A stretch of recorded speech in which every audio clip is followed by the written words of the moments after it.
Hi. For this class, I read Meg Rosef's How I Live Now. It's a young adult novel with lots of conflict. Two of the main ones are human versus human. Daisy, the main character, is sent to live with her aunt and cousins in England. So she's got her conflict with her family of origin, her dad and stepmother. She also has conflict with herself. She has an eating disorder. There's a fictional war, like World War III of the 21st century, that's the backdrop to this story, and that, of course, creates conflict as well. So it's very plot-driven, very engaging story. Daisy develops a deep relationship with one of her cousins, Edmund. It's just about halfway through the story that one of the main conflicts occurs. The girls are separated from the boys.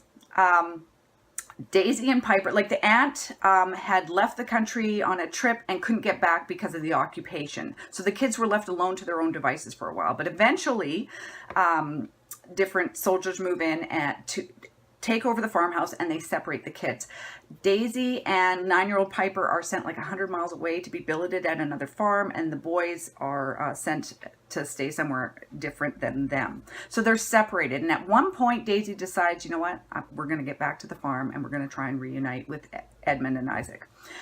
So it becomes this incredible journey of Daisy and Piper, young girls, just trying to survive during this war. I mean, and there's killing and there's massacres and there's dead bodies, and it's heartbreaking, and we're on the edge of our seat for them to get back to the farm. Are they going to be reunited with Edmund? They get there, there's been a massacre, there's bodies everywhere. Daisy goes through all the bodies and determines, okay, Edmund and Isaac aren't here. And we're on the edge of our seat when the phone rings. And of course, the phones have been out for months. So this is a shock. And she picks up the phone, and then boom, Rosef yanks us right out of the story. And here's the quote.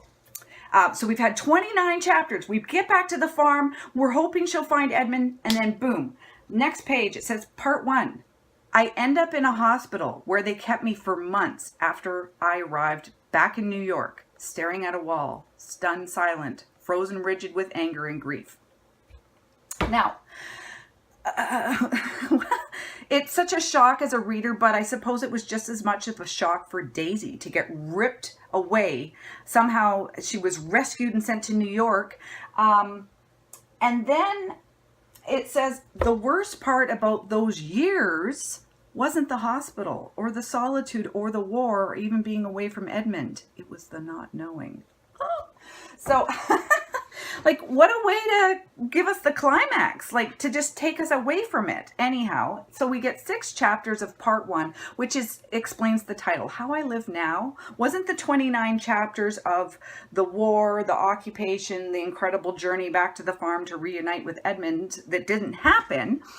It's the 6 chapters, how she lives now, after the aftermath. So I think it's well written, but it's definitely a daring choice for the author to not write a reunion, to make it happen years later, to shock the reader just as much as the character by ripping her out of the story. So that's very unique. I think the author really raised the stakes, and I empathize with Daisy. Rosef ripped me out of the story. Daisy got ripped out of England and sent back to New York for years until we have resolution in those last 6 chapters in the aftermath of the war. So anyhow, definitely a daring choice for Rosef, definitely a surprise for me. I've never really, all the young adult books that I've read have different kind of more satisfying resolutions, even if they have a spin. They don't ever just rip me out of the story and say, a couple years later, wow. So anyhow, that's How I Live Now.